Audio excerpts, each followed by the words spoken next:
In today's video, we're going to be looking at active and passive sentences, identifying whether a sentence is active or passive.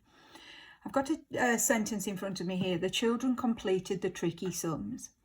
Now, to find out whether a sentence is active or passive, the first thing I need to do is to find the subject and the object of the sentence. Now, there's another video on this on the channel. If you can't remember how to do that, maybe you could go back and watch that.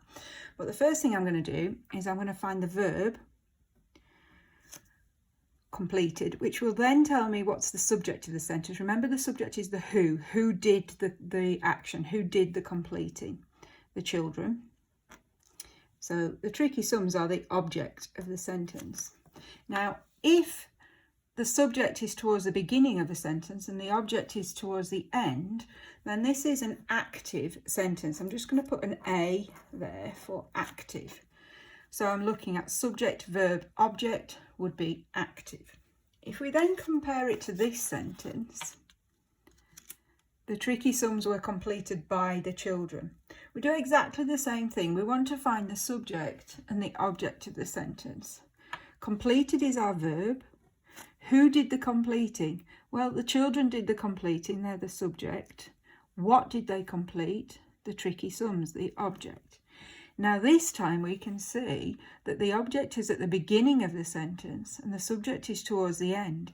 If the object is more important and towards the beginning of the sentence, then that's what we call a passive sentence. I'm going to put a P here just to identify it as a passive sentence. Object, verb, subject this time round. So if I show you this sentence again, I'm just going to do exactly the same again. The tornado destroyed the house. The verb is destroyed. What did the destroying? The tornado. So the house is the object. Subject, verb, object, active. And again, if we compare it to a similar sentence, the house was destroyed by the tornado. So destroyed is still our verb. What did the destroying? What did the action? The tornado is our subject. The house is our object. Remember, I said if the object is towards the beginning of the sentence, the house is more important in this sentence, then it's a passive sentence. Okay, last example. You're probably getting the hang of it now. Sophie drank the bottle of water. Verb, subject, object. Sophie did the drinking. She's more important at the beginning of the sentence. Subject, verb, object, active. Now, I wonder if you can guess what the next sentence is actually going to say if it's the passive version of this one. Let's have a look. The bottle of water was drunk by Sophie. Drunk is still our verb. Who did the drinking? Our subject. Object is at the beginning of the sentence. So if the object is at the beginning of the sentence, then it's in passive voice. Now, this is the kind of question that you might see on a Year 6 SATs paper, where we have to identify whether each one of these sentences is in the active or passive voice. So we would mark it exactly the same as I have been doing on the examples. I'd find the verb, the subject and the object. If the object is towards the beginning of the sentence, then it's passive.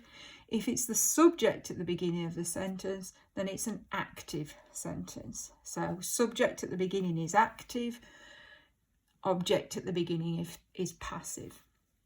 So pause the video now and have a go. See if you can identify whether each of these sentences is active or passive.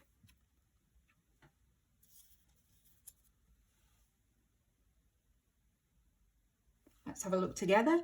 She completed the homework. Completed is our verb. Who did it? She.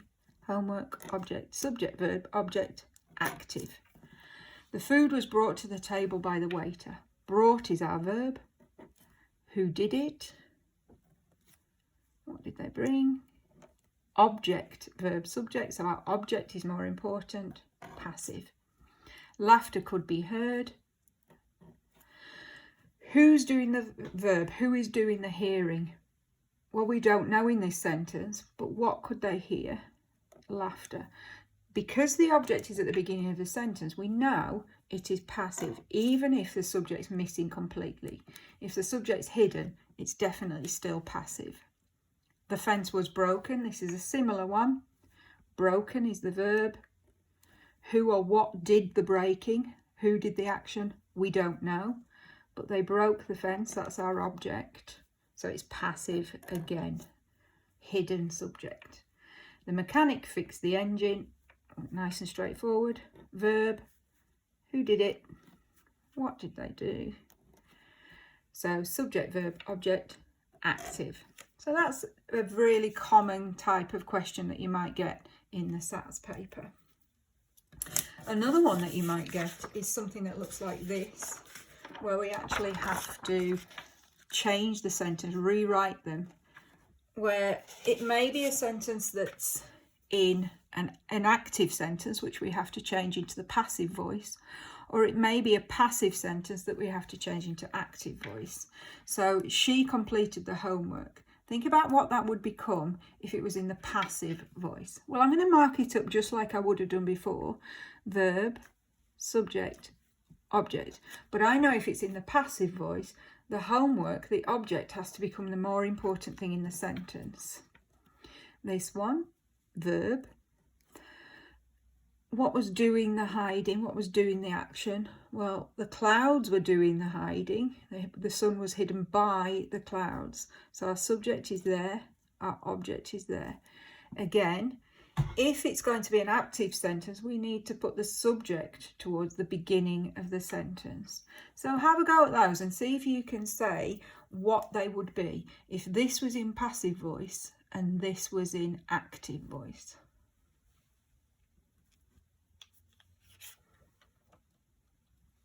Okay, let's have a little look. So again, I've marked up my sentence. She completed the homework. Verb, subject, object. Our object goes to the start of the sentence this time if it's in passive voice. It's P for passive. The homework was completed by her. We actually have to change she to her because it wouldn't make sense if it said the homework was completed by she. It wouldn't be correct grammar. So we do have to change she to her to make it correct. The sun was hidden by the clouds becomes the clouds hid the sun. What we have to be careful of is that we don't just change the order of the words that are there. Because if we put the clouds were hidden by the sun, that would completely change the meaning of the sentence and it actually wouldn't make sense at all. So we have to change was hidden by to actually just hid.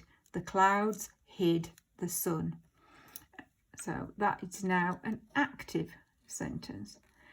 Again, there should be plenty of practice of this. If you have a look in your revision books, there's plenty of questions where you can practice changing things from active to passive or passive to active. Go to your revision book and have a look, see if you can find some.